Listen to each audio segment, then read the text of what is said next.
The mud squelched under Owen's boots as he pushed through the thick undergrowth of the restricted forest. He shouldn't be here. Everyone knew that. The colony rules were clear about staying within the safe zones, but Owen needed those mineral samples for his science project, and the best deposits were supposedly near the old ravine, 15 years old, and already tired of following every single rule on Harvest Moon. That's what his mother always said about him. Too curious for his own good. But curiosity had its rewards. Owen had discovered 3 new plant species last year, and director Hayes himself had complimented his botanical drawings. The forest grew darker as he moved deeper into the restricted zone. Ancient trees towered overhead, their canopy blocking most of the afternoon sun. Strange bird calls echoed through the branches. Owen checked his handheld scanner. The mineral readings were getting stronger. Just a bit further. Then he saw it. The ravine opened up suddenly, nearly catching him by surprise. Owen grabbed a tree trunk to stop himself from tumbling forward. His eyes widened. Down below, half buried in mud and tangled vines, lay some kind of vehicle. No, not a vehicle. A pod. The design was completely foreign, covered in smooth metal panels that seemed to shimmer even under the dirt. Owen's heart pounded. This was way more interesting than mineral samples, that he found a safe path down the ravine slope, using exposed roots as handholds. The closer he got, the stranger the pod looked. Symbols covered its surface, nothing like human writing. Some of the panels were cracked open, revealing damaged machinery inside. Owen approached carefully. The pod's door hung partially open. He pulled it wider, metal scraping against metal. Inside was mostly empty except for broken equipment and a strange harness system. And there, secured in what looked like a protective cradle, sat an egg. Not a regular egg. This thing was huge, roughly the size of a watermelon, and it wasn't white or brown like bird eggs. It was crystalline, almost translucent, with colors swirling inside like oil on water. Blues and silvers and purples moved beneath the surface. Even more amazing, it seemed to pulse with a faint inner light. Owen reached out slowly, then stopped himself. What if it was dangerous? What if it belonged to something that would come looking for it? As if answering his question, voices drifted through the forest. Not human voices. The words were harsh and clicking, a language Owen had never heard before. And they were getting closer. His mind raced. Whoever owned this pod was searching for it. If they were speaking that aggressively, they probably weren't friendly. The pod was hidden pretty well in this ravine. Maybe they hadn't found it yet, but they would eventually. The egg pulsed again, brighter this time. Owen made his decision that he pulled off a supply bag and carefully lifted the egg from its cradle. It was heavier than expected and warm to the touch. Really warm, like it had its own internal heat source. Owen wrapped it in his spare jacket and tucked it into the bag as gently as possible. The egg barely fit. The voices were closer now. Owen could hear branches breaking. At least 3 different speakers, maybe more. He grabbed some hanging vines and pulled them over the pod's entrance, trying to make it look more concealed. Then he climbed back up the ravine as quickly as he dared. His scanner forgotten, Owen hurried back through the forest. He forced himself not to run. Running made noise. Instead, he walked quickly, checking over his shoulder every few seconds. Once he thought he saw movement through the trees, something tall and definitely not human. He ducked behind a massive tree trunk and waited, holding his breath. After what felt like forever, the presence moved away. Owen continued toward the colony. That be why the time he reached the settlement perimeter, the suns were setting. The familiar sight of the colony's buildings never looked so welcoming. Owen nodded to the gate guard, trying to appear casual. Just another teenager coming back from a walk. Nothing unusual in his bag. Definitely not a mysterious alien egg. His family's quarters were in the agricultural sector. Owen slipped past the main house and headed straight for the maintenance shed behind it. His father stored farming equipment here, but there was a back corner that nobody used anymore. Perfect. Owen cleared a space between 2 old irrigation pumps and carefully removed the egg from his bag. In the dim light of the shed, it glowed even more beautifully. The colors swirled faster now, responding to something. Temperature? Movement? His presence? He touched the surface gently. The egg was smooth and warm and somehow felt alive in a way he couldn't explain.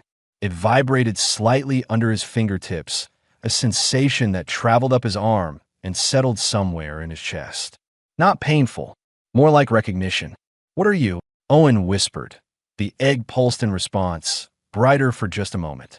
Owen smiled despite his nervousness.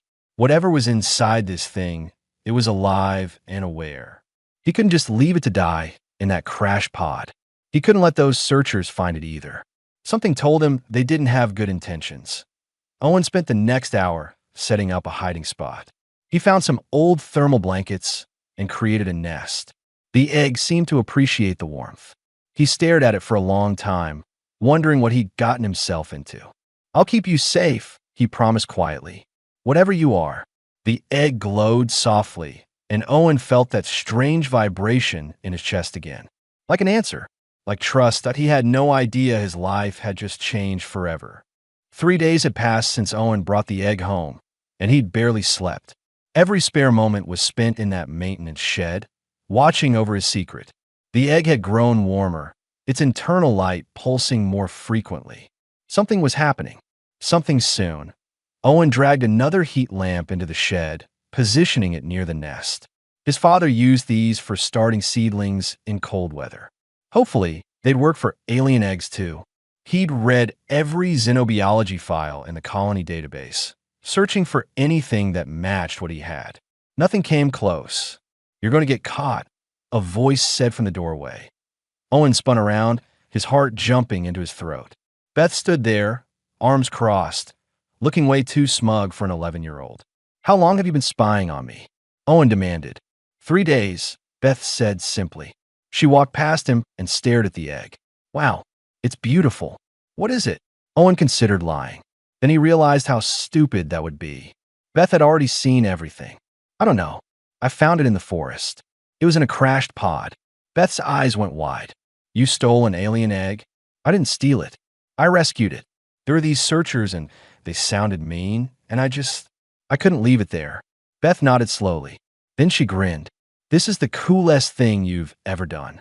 Despite everything, Owen felt relief flood through him. "You can't tell Mom and Dad." "Obviously." Beth crouched down next to the egg, studying it carefully. "You need better temperature control. This heat lamp is too direct, and the humidity is all wrong. Whatever's inside probably needs moisture." "How do you know that?" Beth rolled her eyes. "I pay attention in biology class. Unlike you, apparently. Come on, let's set this up properly." Working together, they transformed the corner of the shed into a proper incubation area. Beth snuck a humidifier from their bathroom. Owen adjusted the heat lamps to provide ambient warmth instead of direct heat. They even rigged up a simple monitoring system using an old weather station tablet. That night, Owen woke to an urgent message on his handheld. The temperature in the shed was spiking. He dressed quickly and slipped outside, careful not to wake his parents. The shed glowed from within. Owen opened the door and gasped. The egg was blazing with light now, colors swirling rapidly across its surface. Cracks were appearing, thin lines spreading across the crystalline shell. "It's hatching," Beth whispered. She'd followed him out. They watched in silence as the cracks spread further. Small pieces of shell began to fall away. A tiny claw emerged, then another. The creature inside was pushing its way out, struggling to break free. "Should we help?" Beth asked. Owen shook his head. "I think it needs to do this itself. That's how it works with Earth animals. The struggle makes them stronger." More shell fell away. A small head emerged, covered in delicate silver-blue scales. The creature's eyes opened, revealing brilliant golden irises that seemed far too intelligent for something just being born. Those eyes locked onto Owen immediately. The hatchling chirped, a sound like bells chiming. Then it pushed harder, and the rest of the shell broke away. The creature tumbled out onto the thermal blankets, spreading small wings to catch itself. Owen stared. It was a dragon, an actual dragon. Small, only about the size of a house cat, but definitely a dragon. Silver blue scales covered its body, and its wings had a translucent quality that caught the light beautifully. A line of small spines ran down its back to a delicate tail. The dragon chirped again and took a wobbly step toward Owen. Then another. Its movements were unsteady but determined. When it reached him, it pressed its scaled head against his hand. The moment they touched, Owen felt something click into place. That vibration he'd felt when handling the egg suddenly made sense. It wasn't just physical. It was emotional, mental, something deeper. He could sense the dragon's feelings. Curiosity, confusion, hunger, and beneath it all, a fierce certainty that Owen was safe, was right, was home. "Whoa," Beth breathed. "Did you feel that?" Owen nodded, not trusting his voice. The dragon was still pressed against his hand, making soft, contented sounds. "What are you going to call her?" Beth asked. "Her. Look at the scale pattern. It's definitely a her." Owen looked down at the dragon, at her silver blue coloring that caught the light like moonlight on water. "Silver," he said softly. "Her name is Silver." The dragon, Silver, chirped approvingly. Or at least, that's what it felt like to Owen. He could sense her agreement, her acceptance of the name. Over the next few hours, they learned quickly. Silver was incredibly intelligent. She watched everything with those sharp golden eyes, learning and understanding at a pace that shouldn't be possible for something newborn. When Beth made a clicking sound with her tongue, Silver mimicked it perfectly on her second try. She was also hungry. Very hungry. Owen snuck into the kitchen and returned with various foods. Silver turned her nose up at vegetables and bread. But when he offered her a piece of rare meat from last night's dinner, she devoured it eagerly. She also seemed interested in certain minerals, actually eating small chunks of iron-rich rocks Owen brought from his collection. That'd be why the time the suns rose, Silver had already doubled in size. Owen and Beth exchanged worried looks. "She's growing fast," Beth said. "Too fast," Owen agreed. "We need to figure out what she is. And we need to do it before anyone notices." Silver curled up in his lap, her body warm and her breathing steady. She felt safe with him, trusted him completely. Owen stroked her scales gently, marveling at their smoothness. Whatever Silver was, wherever she'd come from, she was his responsibility now, his to protect and keep safe. He just hoped he could figure out how before something went terribly wrong. 2 weeks had changed everything. Silver was no longer small enough to hide in Owen's lap. She now stood as tall as a large dog, her wingspan stretching nearly twice that when fully extended. Her scales had darkened slightly, taking on an almost metallic sheen. Most impressive was her mind. Silver understood human speech now, responding to commands, and even attempting to communicate through a combination of chirps, body language, and that strange emotional connection Owen shared with her. He'd moved her to the underground irrigation tunnels 3 days ago. The maintenance shed was simply too small and too exposed. The old tunnels ran beneath the agricultural sector, mostly abandoned now that the colony used surface pipes. Silver seemed comfortable there in the dark, using her natural heat to warm the cool underground spaces. Owen was visiting her during lunch break when the alarm sounded. Not the fire alarm or the weather warning. The docking alert. "Ship's approaching. Stay here," Owen told Silver, stroking her neck. "Stay quiet and hidden. I'll come back as soon as I can." Silver made a worried sound, sensing his sudden fear through their bond. But she nodded, pressing her head against his chest briefly before retreating deeper into the tunnels. Owen ran back to the surface and joined the crowd gathering in the main square. 3 massive ships hung in orbit above Harvest Moon, visible even in daylight. They were unlike any vessels Owen had seen before, their hulls covered in overlapping plates that looked almost like scales. Director Hayes stood on the platform, his expression grim. Next to him stood a tall alien figure that made several colonists gasp. The creature was nearly 8 feet tall, covered in dark red scales, with wings folded against its back and a long, powerful tail. Its face was distinctly reptilian, with sharp teeth visible when it spoke. A dragon. A fully grown, intelligent, speaking dragon. Owen's blood went cold. "Citizens of Harvest Moon," Director Hayes said, his voice amplified across the square. "This is General Rothgar of the Draconian Imperial Fleet. He has an important announcement." Rothgar stepped forward, his golden eyes sweeping across the assembled humans. When he spoke, his voice was deep and carried an unmistakable authority. 2 weeks ago, a royal transport was attacked by rebel forces. During the attack, an escape pod was launched carrying precious cargo. Our tracking systems indicate the pod crashed on this world. Murmurs spread through the crowd. Owen felt his heart pounding so hard he was sure everyone could hear it. The cargo, Hrothgar continued, was an egg belonging to Queen Lysara herself, her only heir, Princess Seraphine. We have searched the wilderness extensively, but have found no trace. Therefore, we must conduct a thorough search of your settlement. That seems invasive, Director Hayes said carefully. Our people value their privacy. Hrothgar's eyes narrowed. The alternative is that we consider your colony complicit in the theft of royal property. The egg is not just valuable, it is irreplaceable. Whoever has it may not understand what they possess or how to care for it. Time is critical. Owen wanted to run, wanted to grab Silver and flee into the forest. But that would only draw attention. Besides, where would they go? We will cooperate, Director Hayes said finally. But I must insist that searches be conducted respectfully. Agreed, Hrothgar said. We begin immediately.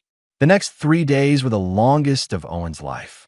Draconian soldiers moved through the colony in teams, scanning buildings with strange devices.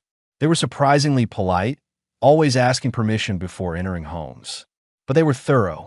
Owen watched them inspect every shed, every storage area, every possible hiding place, except the old irrigation tunnels.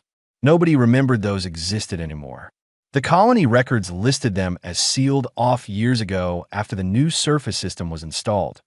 Beth became Owen's lookout, warning him whenever Draconian patrols came near the agricultural sector. During searches, Owen stayed visible, attending classes and helping his parents with their work. Acting normal was the hardest thing he'd ever done, but at night he snuck down to the tunnels. Silver was growing larger by the day and becoming more aware of the danger. She could sense the other Draconians now, feel them searching. It made her nervous and protective. More than once, Owen had to calm her down when small flames leaked from her nostrils. You breathe fire, Owen had whispered in amazement the first time it happened. Silver had looked almost embarrassed, the flames dying out quickly. Through their bond, Owen felt her trying to explain. It was natural, instinctive, especially when stressed. She was still learning to control it. Owen spent hours researching Draconians on the colony's limited database. They were an ancient empire, powerful and proud. Their society was built around strict honor codes and royal bloodlines. The ruling family was considered sacred, blessed with enhanced telepathic abilities and longer lifespans than common Draconians. If Silver was Princess Seraphine, if she was the Queen's only heir, then Owen had accidentally stolen the most important person in their entire civilization one night. While Silver dozed with her head in his lap, Owen noticed new information in his research. Draconians formed something called soul bonds with chosen companions. These bonds were rare, sacred, and considered unbreakable. They occurred naturally when a Draconian recognized someone as their perfect match, their other half. Owen looked down at Silver, at the way she instinctively curled around him protectively, even in sleep, at the constant emotional connection between them that grew stronger every day. You bonded with me, he whispered. Didn't you? Silver's eyes opened sleepily. Through their connection, he felt her response. Not words, but meaning. Yes, you're mine. I am yours. Family, Owen's eyes burned with unshed tears. I'm just a human kid.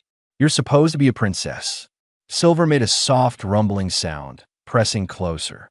Through their bond came a clear message. Don't care. You saved me. You're my family. Above ground, Draconian search teams continued their work. General Hrothgar grew more frustrated each day. Owen knew they couldn't hide forever. Eventually, something would go wrong. Someone would discover Silver. He just hoped that when that day came, he could find a way to protect her.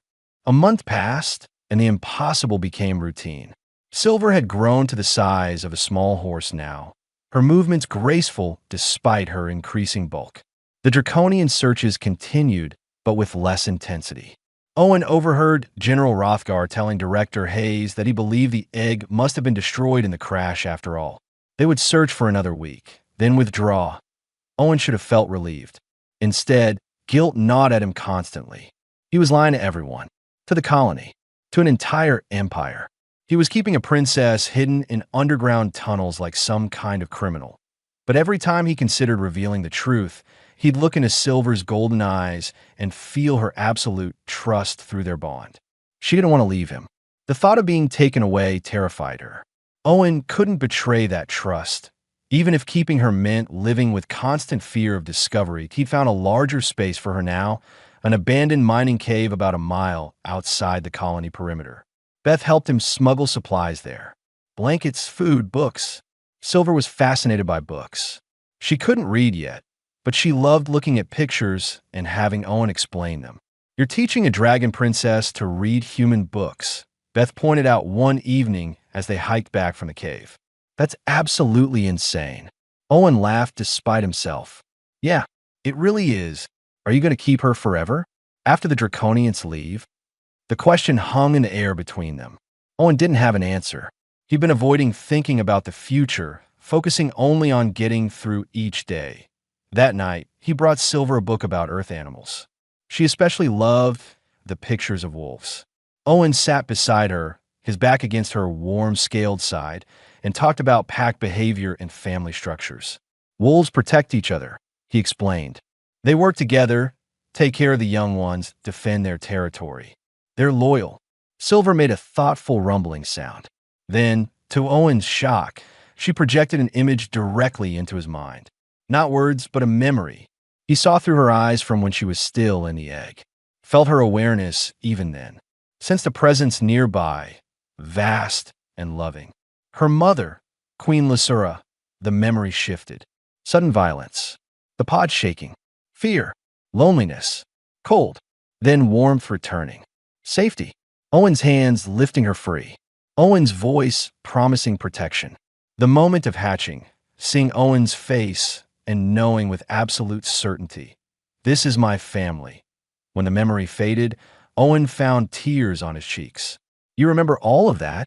Silver pressed her head against his shoulder. "Yes." "You know who you are? That you're supposed to be a princess?" "Yes." "Don't care. You're my family now." Owen wrapped his arms around her neck. "I am sorry. I'm so sorry. I should have returned you. Your mother must think you're dead. She's probably heartbroken." Silver pulled back, looking directly into his eyes. Through their bond came a flood of emotion so intense it nearly overwhelmed him. She loved her mother, missed her mother, but she also loved Owen. The bond between them wasn't something that could be undone or ignored. It was fundamental, deeper than choice.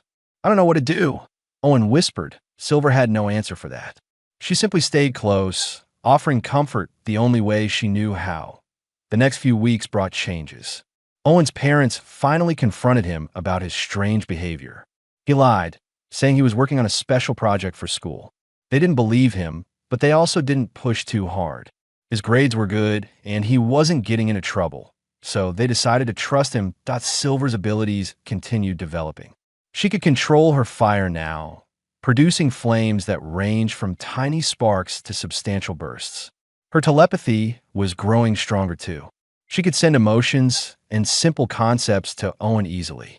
Sometimes, when they were very close, she could even send images and complex thoughts. She showed him more memories from the egg.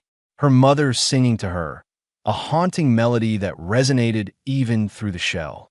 Her mother's fear during the rebel attack. The desperation behind launching the escape pod. "She loves you," Owen said. "She saved you." "Yes, and you saved me too." Owen started teaching Silver about draconian culture using what little he could find in the database. She was fascinated by everything, especially stories about the royal family. Queen Lysara was known for being wise and peaceful, working to maintain good relationships with other species. That made her controversial among traditional draconians who believed in military dominance. The rebels who attacked you, Owen realized. They don't want peace. They want war. Silver confirmed his suspicion. She'd picked up enough from the attackers' emotions during the assault. They saw her as a threat because her mother was raising her to continue the peace policies. If she died, a more aggressive draconian could eventually take the throne. So you're not just a princess. You're a symbol of peace. Silver made a sound that might have been a laugh. Too much responsibility for small dragon. You're not small anymore, Owen pointed out. She spread her wings, which now spanned nearly 15 feet. True.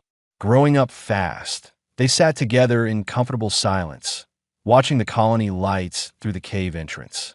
Owen thought about the future, about impossible choices and responsibilities too large for a 15-year-old human and a dragon princess who wasn't ready to rule anything. Whatever happens, he said finally, we're in this together. I won't let anyone separate us. Silver's response came clearly through their bond, carrying absolute certainty. Together. Always family. Owen believed it. He had to, because the alternative, imagining a life without Silver, was simply unbearable. 3 months after hatching, Silver was magnificent. She'd reached full size, standing as tall as an elephant with wings that could create powerful winds when she flew. Owen had watched her first flight with tears in his eyes, seeing her circle the forest at night, finally free to be what she was meant to be. The Draconian fleet was preparing to leave. General Rothgar had announced their departure date. 1 week, and they'd be gone. Owen allowed himself to imagine a future where he and Silver could exist in peace, hidden but together. That dream died on a Tuesday afternoon when the alarm bells started ringing. Owen was in class when the smoke became visible through the windows. Dark clouds rising from the eastern forest, spreading fast. Someone shouted that it was a fire. Equipment malfunction at one of the remote monitoring stations had sparked the blaze, and the dry season made everything worse. Students were dismissed immediately. Owen ran home, finding his neighborhood in controlled chaos. People were gathering emergency supplies, preparing to evacuate if needed. His father was already gone, helping with the firefighting efforts. His mother was packing important documents. Owen, help your sister, she said. We might need to leave quickly. But Owen's attention was fixed on the smoke. The fire was spreading toward the colony, driven by wind. And worse, it was moving towards Silver's cave. She'd be trapped if the flames surrounded her, but he ran. His mother called after him, but he didn't stop. Beth caught up with him at the edge of the settlement. What are you doing? She gasped. Silver. She's in the path of the fire. Beth's face went pale. Owen, you can't. They'll see her. I don't care. I have to warn her. He kept running, Beth following despite her fear. The heat grew intense as they approached the forest. Smoke stung his eyes and filled his lungs. In the distance, he heard the roar of flames consuming trees. Owen reached the cave entrance and shouted for Silver. She emerged immediately, sensing his panic through their bond. When she saw the approaching fire, her eyes widened. You need to fly away, Owen said urgently. Go far from here, somewhere safe. No, not without you. Silver, please. They'll see you if you help. They'll take you away. Better than letting you die. Before Owen could argue, explosions echoed from the direction of the colony. The fire had reached the fuel storage tanks. Through their bond, Owen felt Silver's decision crystallize. She spread her wings. No, wait. Silver launched herself into the air, flying directly toward the colony. Owen's heart stopped. Beth grabbed his arm. She's going to save them, Beth whispered. They ran after her, emerging from the forest just in time to see Silver descend on the colony. People screamed and pointed. Draconian soldiers rushed forward, weapons raised. But Silver ignored them all. She flew over the advancing flames and breathed fire. Not at the colony, but at the ground between the flames and the buildings. Her fire was hotter, more intense, and she used it to create a firebreak. The advancing flames hit her barrier and found nothing left to burn. Then she landed and spread her wings wide, beating them in powerful strokes. The wind she created pushed the flames back, away from the settlement. Again and again, she repeated the process, creating fire breaks with controlled burns, redirecting the wind, using her natural abilities to fight fire with fire. Owen watched in awe. So did everyone else. Silver wasn't just powerful. She was smart, strategic, using her abilities with precision that a building on the edge of the colony was surrounded by flames.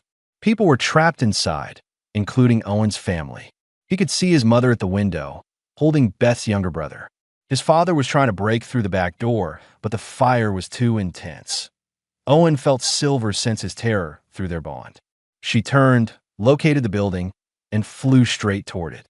She landed on the roof, and for a moment Owen thought she'd crash through. But her claws gripped carefully. She breathed a stream of fire at the flames surrounding the building, not to spread them, but to consume the fuel.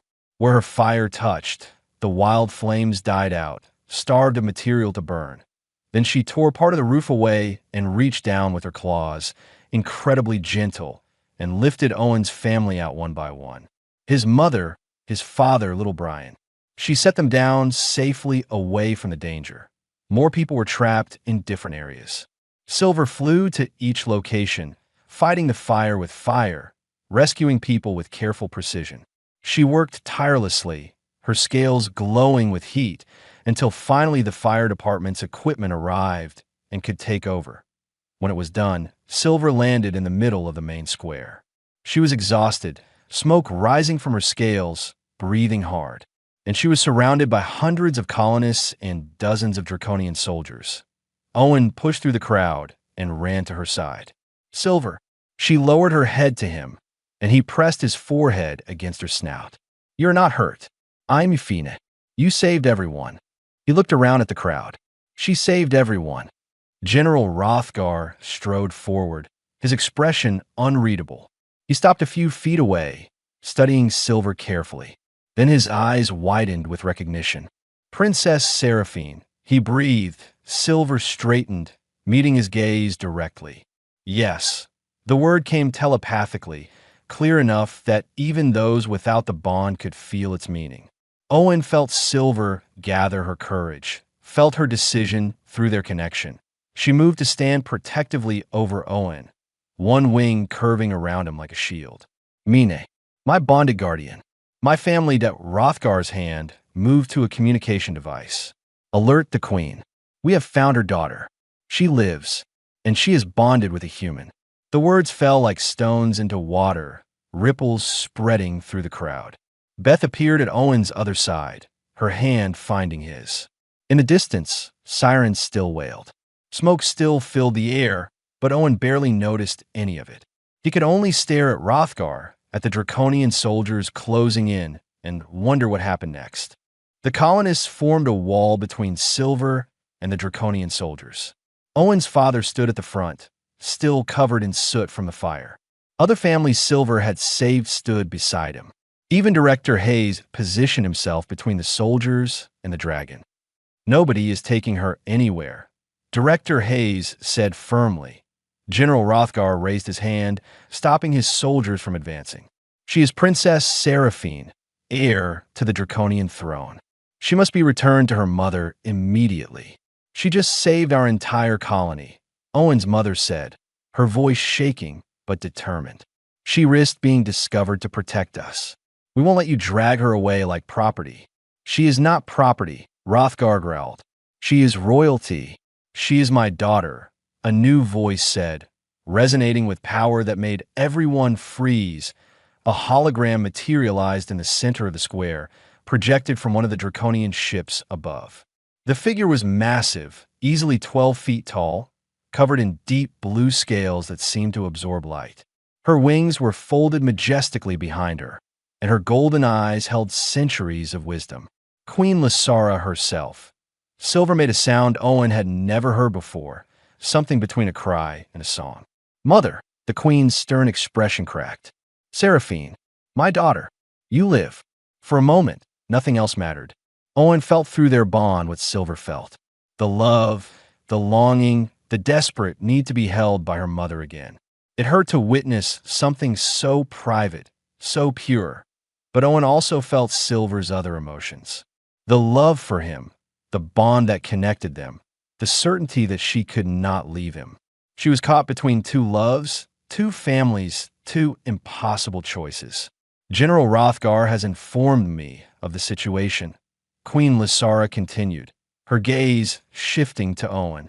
You are the human who bonded with my daughter. Owen stepped forward, his legs shaking, but his voice steady. Yes, my name is Owen. I found her egg in the forest after the crash. I didn't know who she was. I just knew she needed help. And you helped her, raised her, protected her. The Queen's expression was difficult to read. You have given me back my daughter when I believed her lost forever. For that, you have my eternal gratitude. I didn't do it for gratitude, Owen said. I did it because she needed someone. And then we bonded, and she became my family. The bond is sacred, Hrothgar interjected. But she is still the heir to our empire. She must return home. The human can visit, perhaps, but Seraphine belongs with her people. Silver's reaction was immediate and intense. She roared, the sound shaking windows and making people cover their ears. No, Owen is my family. I will not leave him. The Queen raised her wing for silence. The sacred bond cannot be broken without causing grievous harm to both parties. I am aware of this. But Seraphine, you're needed. Our people need their princess. I need my daughter. Owen felt Silver's anguish through their connection. She wanted to go to her mother, but she couldn't leave him. The conflict was tearing her apart. Then I'll come with her, Owen said suddenly. The words came out before he'd fully thought them through, but once said, he knew they were right. Everyone stared at him. Beth grabbed his arm. Owen, no. You can't leave. I can. Silver can't survive without me, and I can't survive without her. If she needs to be a princess, then I'll go with her. I'll learn your culture, your ways. I'll be whatever she needs me to be. Queen Lysara studied him with those ancient eyes. You are 15 years old, a child. You would leave your home, your family, your entire species to stay with my daughter. She's my family too, Owen said simply. And yeah, it terrifies me. But losing her would be worse. The Queen was silent for a long moment. Then she looked at the colonists, at the way they'd stood in defense of Seraphine, at the rescued families, at Beth crying while holding her brother, at the bond so obvious between the human boy and the dragon princess. This is unprecedented, she said finally. Never has a royal bonded with someone outside our species. Never has a human been proposed as royal guardian. Maybe that's not a bad thing. Director Hayes spoke up. Maybe it's exactly what both our peoples need. A bridge between species. Proof that we can coexist, can trust each other. Hrothgar started to object, but the Queen silenced him with a look. The general worries about tradition, about proper protocols. But I am a mother before I am a queen, and I have spent 3 months believing my daughter was dead. I will not sacrifice her happiness or her bond for the sake of tradition. She looked directly at Owen. If you come with us, you will be trained as a royal guardian. You will learn our language, our customs, our history. You will stand at Seraphine's side as she learns to become a leader. It will be difficult, and you will face those who object to a human in our court. Can you accept this? Owen looked at his parents. His mother was crying, but she nodded. His father gripped his shoulder. We're proud of you, son, his father said quietly. Go. Be extraordinary. Beth threw her arms around him. You better visit and send messages. And don't forget us. Never, Owen promised. Holding her tight, he turned back to the Queen. I accept. I'll do whatever it takes to stay with Silver and help her become the leader she's meant to be. Queen Lysara's expression softened.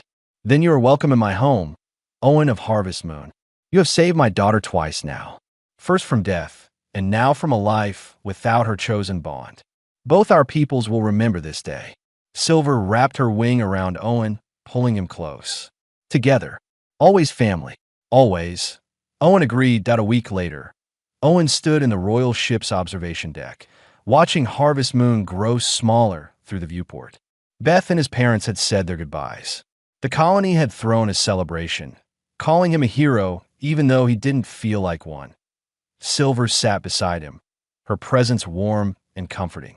Ahead lay the draconian homeworld, a life he couldn't imagine, challenges he wasn't sure he could face, but he wouldn't face them alone.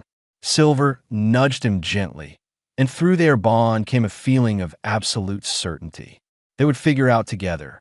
They would bridge the gap between their peoples. They would prove that family meant more than species or tradition.